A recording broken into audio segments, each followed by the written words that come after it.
All right, here we are. This is the Stageable podcast, www.stageable.com. My name is Benjamin Reed. I am the founder and CEO, and we discuss the performing arts industry and looking for a sustainable future for performers of all kinds. And I'm joined here by my good friend, David Deaton. David, thanks for being here. Yeah, happy to be here. Thanks for having me. So I know a lot about you, David. We are good friends, but people who might be watching this may not know who you are and what you do. So would you introduce yourself, tell us a little bit about your background and what you've been up to?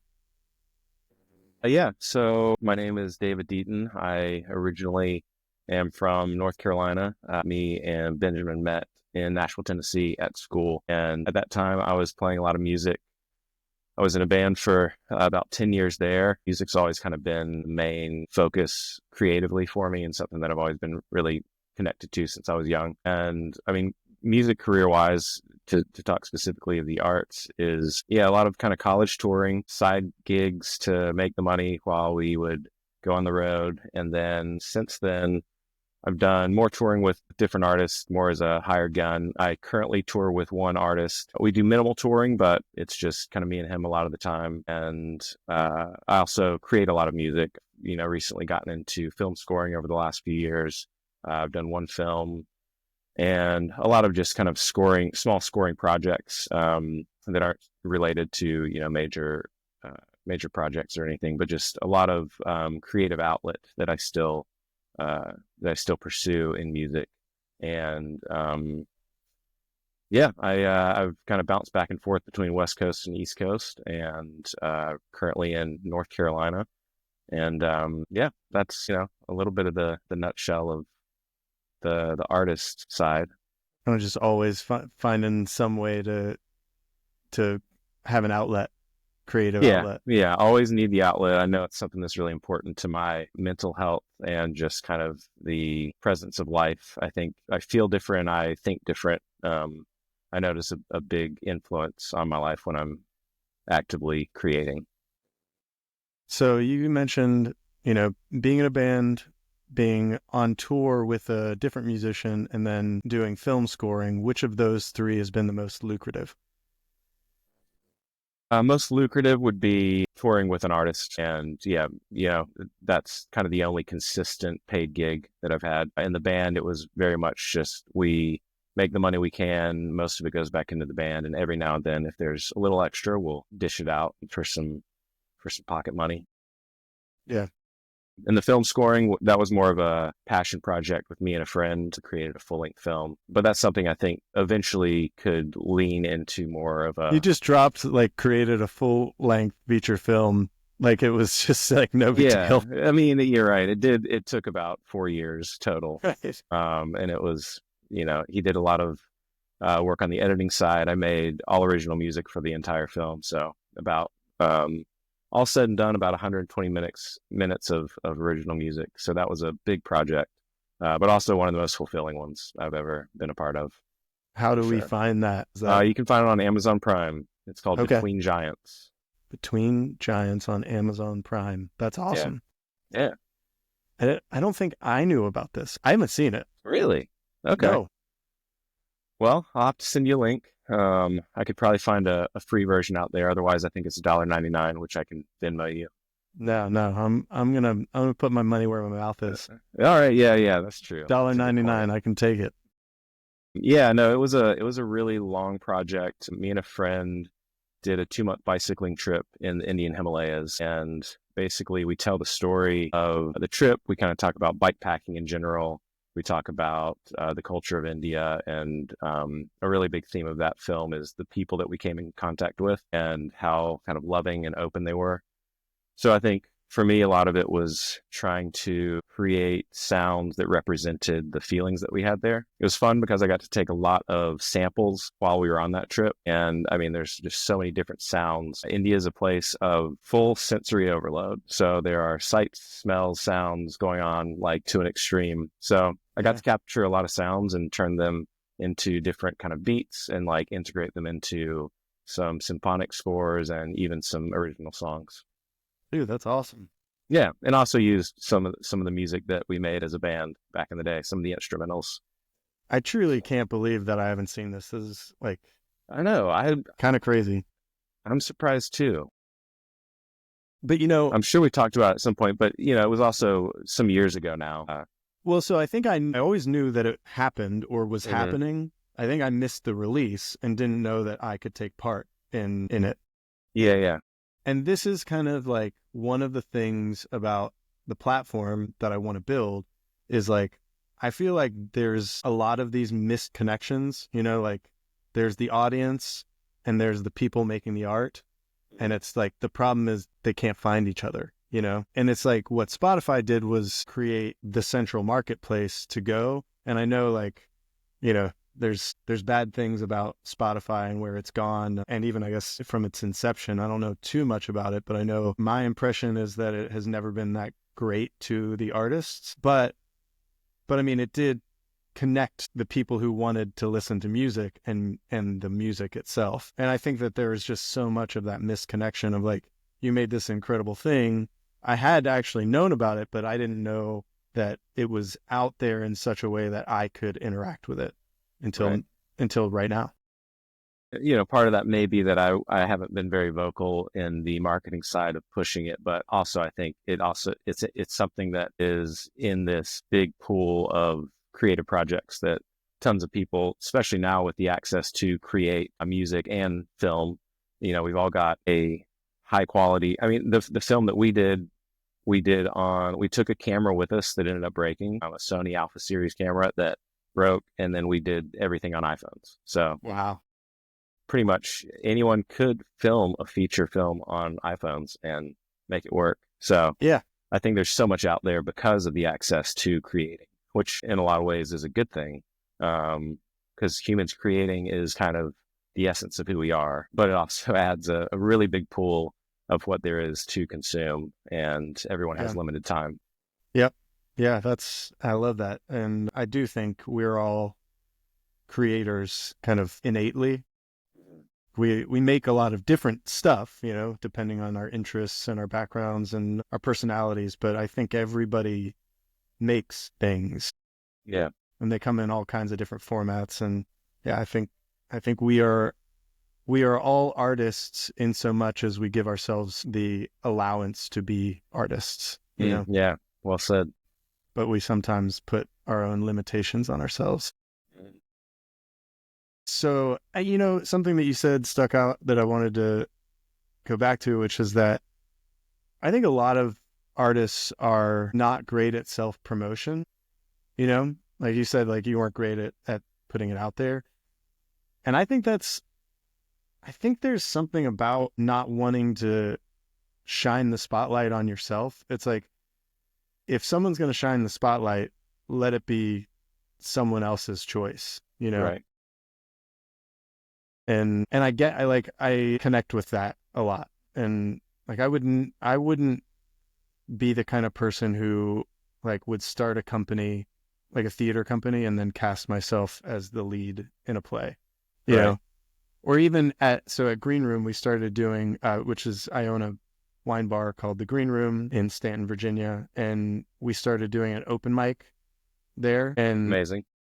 Yeah. And I was hoping it would turn into like something connected to live streaming, and it sort of did, or it's going to. We like morphed open mic into something called Live at the Green Room, which is like where we host either bands or performers, and we now have the capability to take it to a digital medium in real time, and hopefully only getting better at that.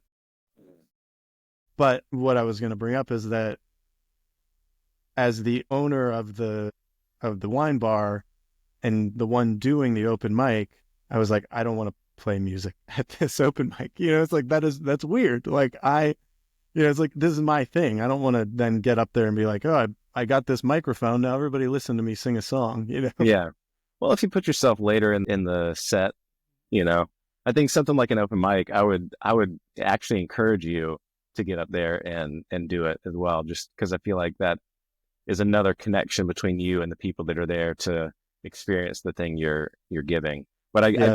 I do know what you mean. I think like, if you had a theater company and you were the, lead in every play, then it'd be like, oh, this is a lot of It's like self-indulging. conflict of interest, right? Yeah, yeah, for sure. It's like, how can I, of course I'm going to think I'm the best person to play this role. Yeah. Let's let somebody else make those decisions. All right. So as a performer, what's your take on kind of where we are in 2025? What's the state of, I mean, I know I'm a performer in theater and sometimes film, but not very often. And you're a musician primarily. Like what's the latest from your perspective? What's going on with live music? Well, so I mean, I'd say right now I'm playing maximum maybe 5 to 10 shows a year. So I'm not super active and involved in the live performance arena all the time. So I don't know that I've got major insight. But I think that,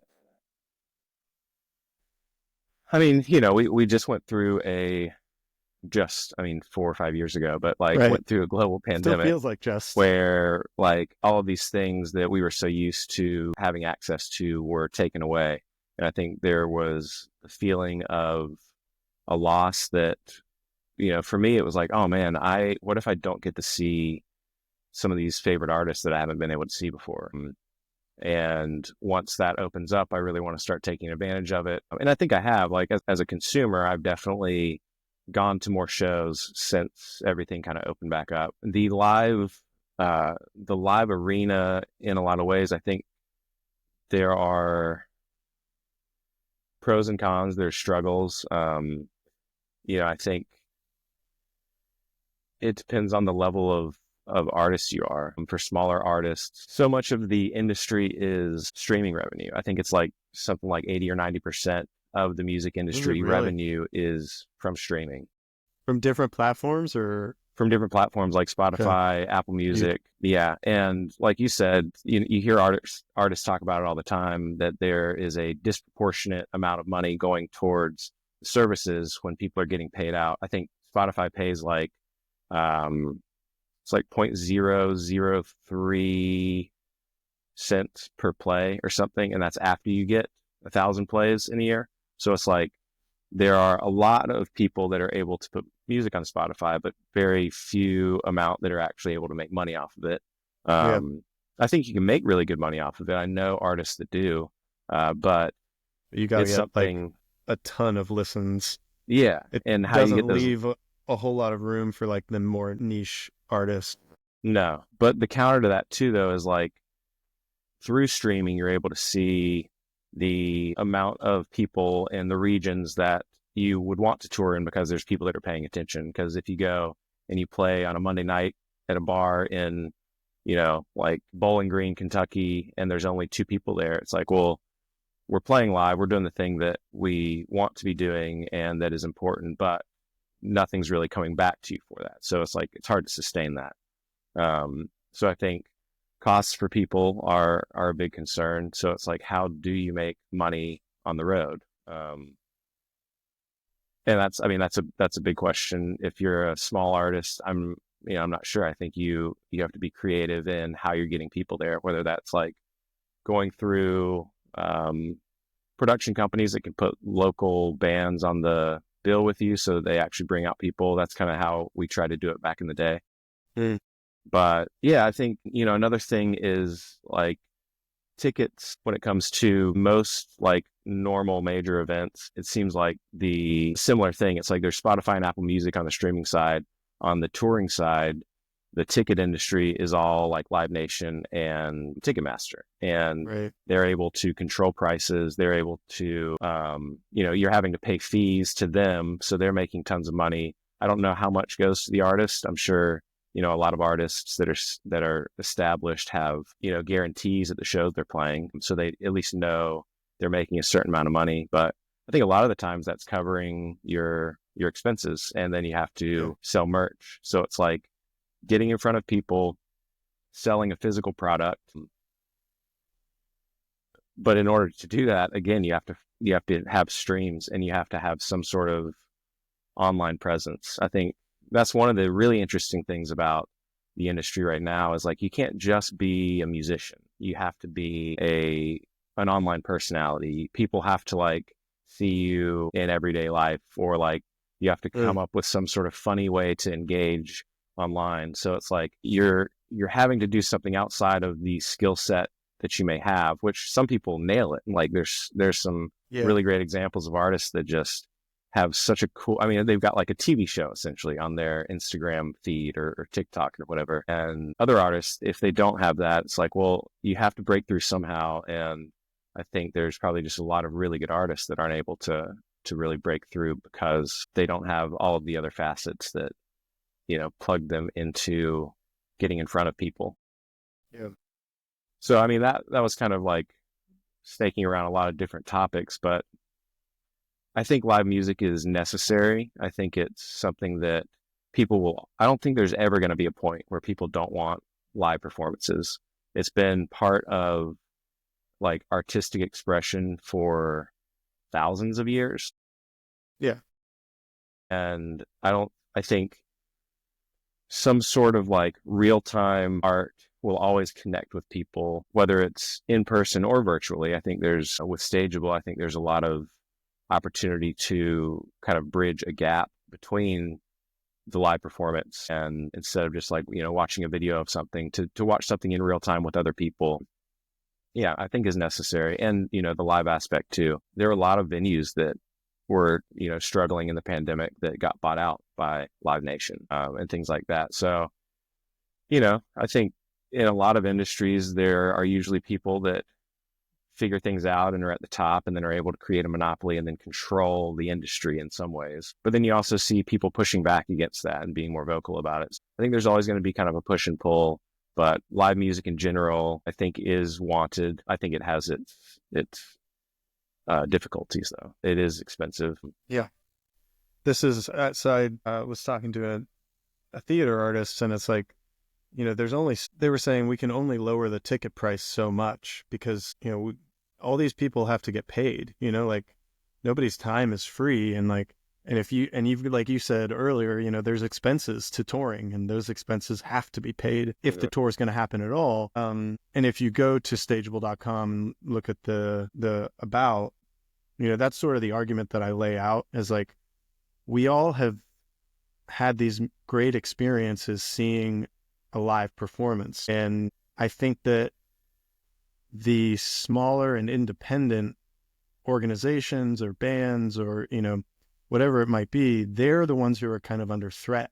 And as we introduce more and more platforms like Spotify or, Ticketmaster, or, we start consuming in droves the same thing, then it's like, oh, those people are now making all of the money or the majority of the money, and the independent artists are forced to stop making their art and go find something that will pay the bills.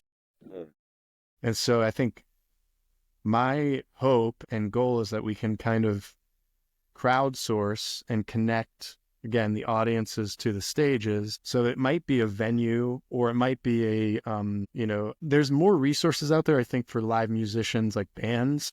Mm-hmm.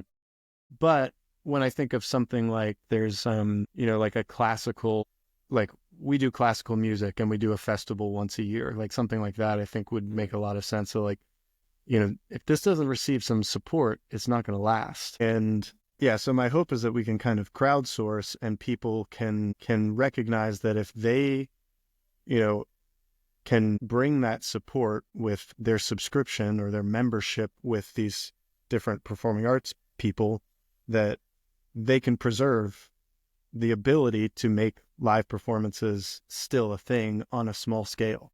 Right. You're investing in the success of, kind of a genre of entertainment in a way, but it's like the purity of a lot of independent artists too. I think people want, like, experiential things are what people want. People want to experience something. So if you're an artist that can craft a meaningful experience, an intentional experience, and if you can do it with, more innovative ideas and budget cutting ideas, then it can help you, but also like it allows you to get more out to people, I guess, Yes. if you're using something like Stageable. Well, that's what really gets me psyched as an entrepreneur is I'm like, yeah, let's stick it to Ticketmaster, Mm-hmm. like Yeah. screw you guys, and all of the power that you have, Mhm. and let's I get just got money. chills. Let's get money I directly feel it too. from the people consuming the art to the people making the art, and let's really shake up the industry and stop. Mm-hmm. Let's lower that barrier. And this is something as a theater maker that's always been frustrating because not only do you need, you know, the equipment, the instruments and then the space to perform in, but you also need like a set designer and a light designer and the Mm-hmm. marketing and all that stuff. And that is where I think there is crossover, where it is similar in that it's like, man, you got to be all this stuff. And it's like the people with the big teams end up getting more and more, and the people who don't end up getting less and less. So it's like, I do think we're in an era where if we can figure out how to connect with audiences better, faster, and on a more personal basis, we can kind of totally change the landscape of how all this goes. Well, and kind of to your point of making people kind of feel like they have equity in it. It's like if it's something that they are part of the creation process, like allowing people to create more, therefore getting more to consume in a way. I mean, it's like the amount of things that are out there to consume. If you know that like you're giving to something that you are seeing the return in, it's like you don't have to search as much because I'm going to go here and I have been putting equity in this and helping this process happen because I believe in it. And now like I continue to get dividends from these performances that I get to take part in and share in. It's an I don't have to experience that you get wade with other through, people. the murky depths of Netflix to try and find something that's worth, spending an hour on, Right. like you've already found that and connected with it. And now they just keep bringing you more of what you want. Totally. So yeah, I think, and it's like, it's never been easier. It's like you said earlier, it's like we're all carrying around supercomputers in our pockets with Mm-hmm. amazing cameras attached directly to them. And I think, I was also telling you before we started this, that this for me is really about seeing that change. It's like, I want to see that change. It's not about becoming a Spotify. It's about power to the artists, and let's make more good stuff out there. And the other thing I love about it is that it democratizes the whole thing. Mm-hmm. It's like whoever can connect with their audience, let them win. Whoever can figure out how to build that community and how to capture the content in a way that makes sense and in a way that people want to then participate in it, they get to win. And it's not just the big, the people with the big budget. Yeah. Yeah, absolutely. Is there a group of musicians or a band or a organization that you think is like, oh, they're kind of figuring it out? Like, who is there anybody who comes to mind? I guess like a couple people come to mind. Like on the One, smaller scale? Go ahead. well, I was going to say on a little bit of the bigger scale, there's like Chapel Roan, who's kind of exploded. I mean, they're one of the biggest names right now in music. And then on a smaller scale, but like growing scale, and one of my personal favorite artists at the time and has been for the last couple of years is called Medium Build.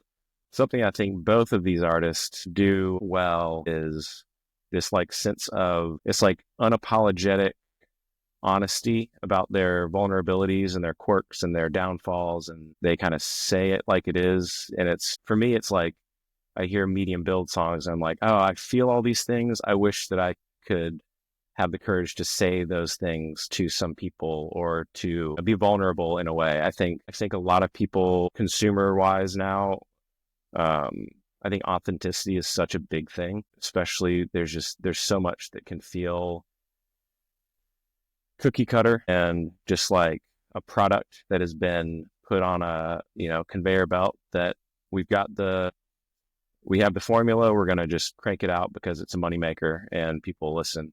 And I think there's kind of a trend in this authenticity of like, oh, this is real. This is like raw. It's honest.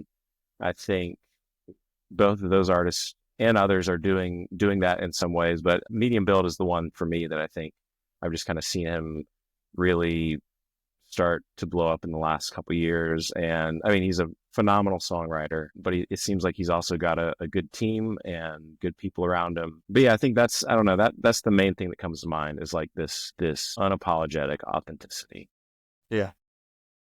And I think people like are just, they zone in on that. Like you see someone doing something that like sometimes even makes you like cringe a little bit or like a little uncomfortable. And you're like, oh, that's bold. And that's them being themselves. And they stay true to that. Yeah. I mean, and he's doing some tours in like smaller towns, like where it feels like more of an experience too. I just bought a couple tickets up in the Northeast that he's going to be playing, and it's all, I had to look up several of the towns because like I haven't heard of this town. I wonder if it's cool. Oh, cool.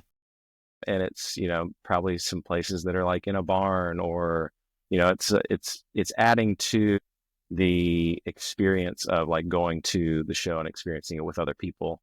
Yeah. So I really like that approach where it's trying to be a little different and being open to be a little different and trying things. And some of them may work, some of them might not work, but to at least try and kind of like shake it up a little bit, I think is pretty exciting.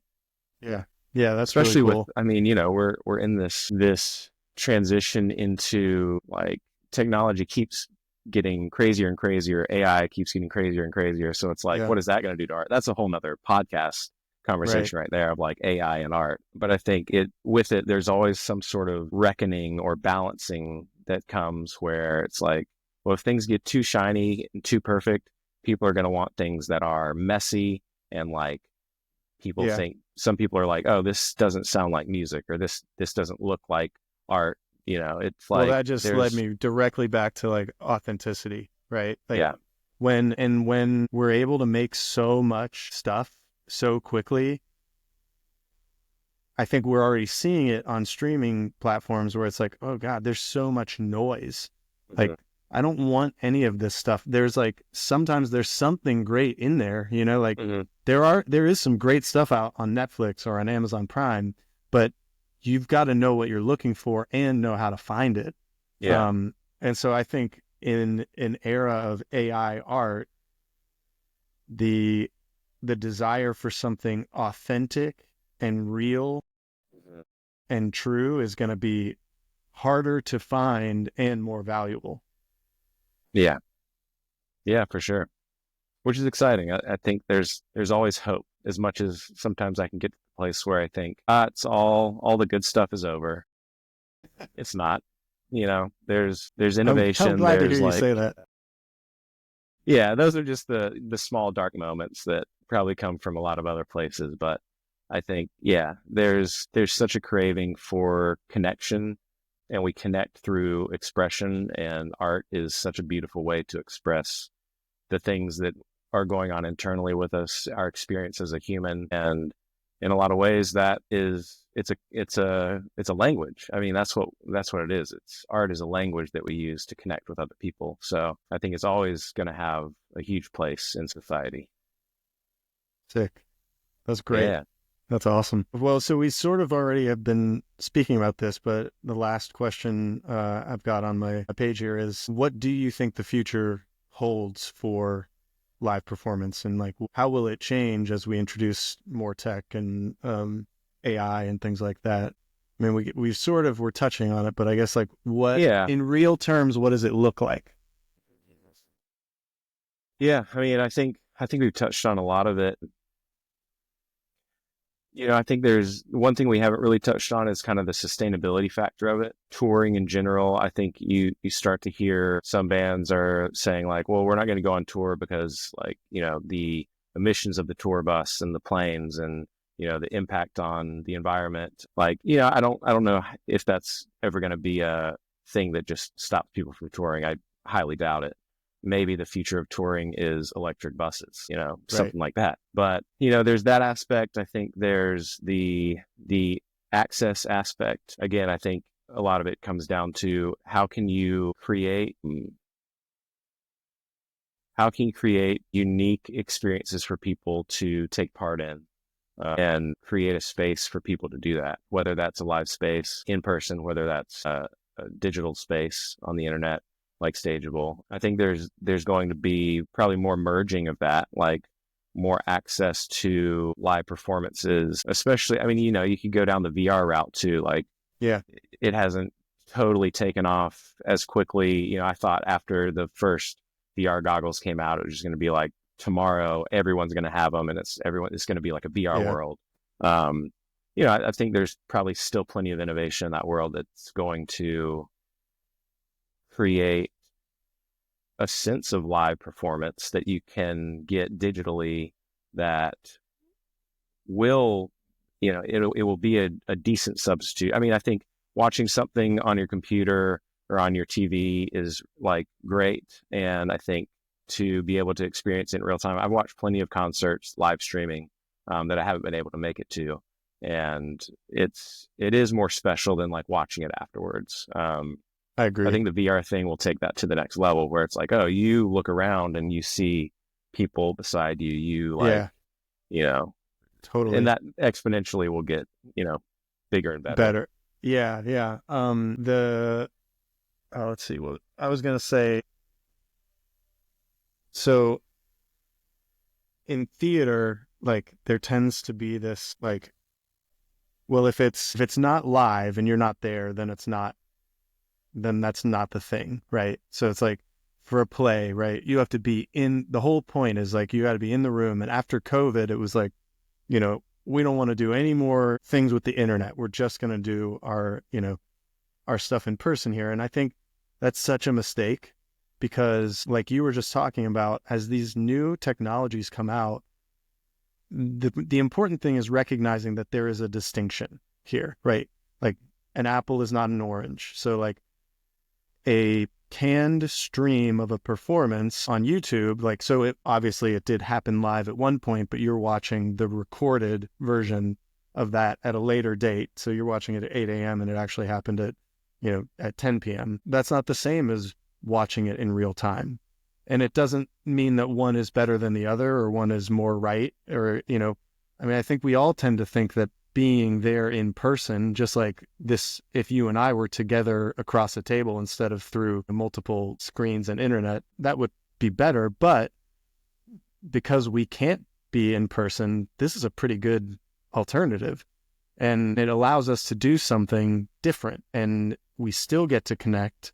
And if it was VR instead of through a flat screen, maybe that's better. Maybe it'll take time for the technology to catch up. But the whole point of this rambling train of thought is to say, like, if we embrace the fact that they're different and use them like a different color on our palette to paint with, then we can make something of value, and the better we can live stream a performance. And this is, I think, the big thing that people so far are missing is that they're like turning on the live stream, as if you're a fly on the wall.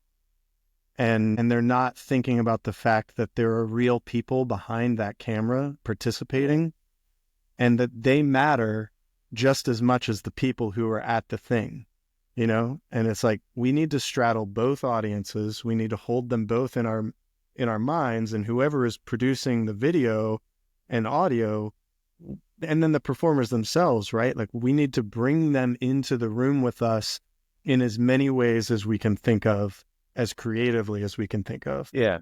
I mean, to interact as an audience member too, it's like, when you're there, the height of the interaction really is like clapping and wooing and, things like that. But, you see people on live streams, if they're doing like a Instagram live stream, you get the little heart where you can just, you can heart it where it's like, oh, you're acting in some way to like, not necessarily influence, but you're part of, there's an extra layer of connection there.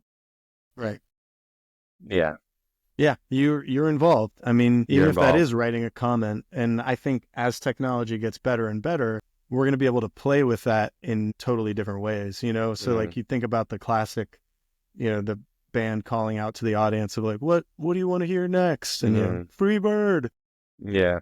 But like you can do that. You can type it out and they could see that and engage with it, and all of a sudden you sitting on your couch at home are participating in the thing that's happening in Atlanta, Georgia, It's like, that would be pretty rad if Bruno Mars was like, oh yeah, I'll take that comment, mentions you by name. Totally. So I think there's just a lot of room to run, and I think it's easier than ever. The problem is that it requires us to learn a thing or two about a thing or two, and we as human beings are notorious to not want to do that kind of work, Yeah. You have to innovate. You have to brainstorm. You have to try and fail. Yeah. That's the thing. I think failure is the thing that keeps a lot of people away from it. If you can fail for them and innovate for them as well, then you're going to have a platform that really adds to people's short experience on this earth. Well, I'm definitely going to be doing a lot of failing. Yeah. And I'm looking forward to it. Let's fail and fail better. Hey, I'll fail with forward. you, man. Nice. Yep. All right, David. Love it. I appreciate you. Thank you for I appreciate you and what you're doing. Being willing to jump on here and have a conversation with me, and for all that you have made and all you will make. Yeah, appreciate you too. Thanks for having me. Yes, sir. All right, that's it. We will catch you another time. All right, take care. Bye, David.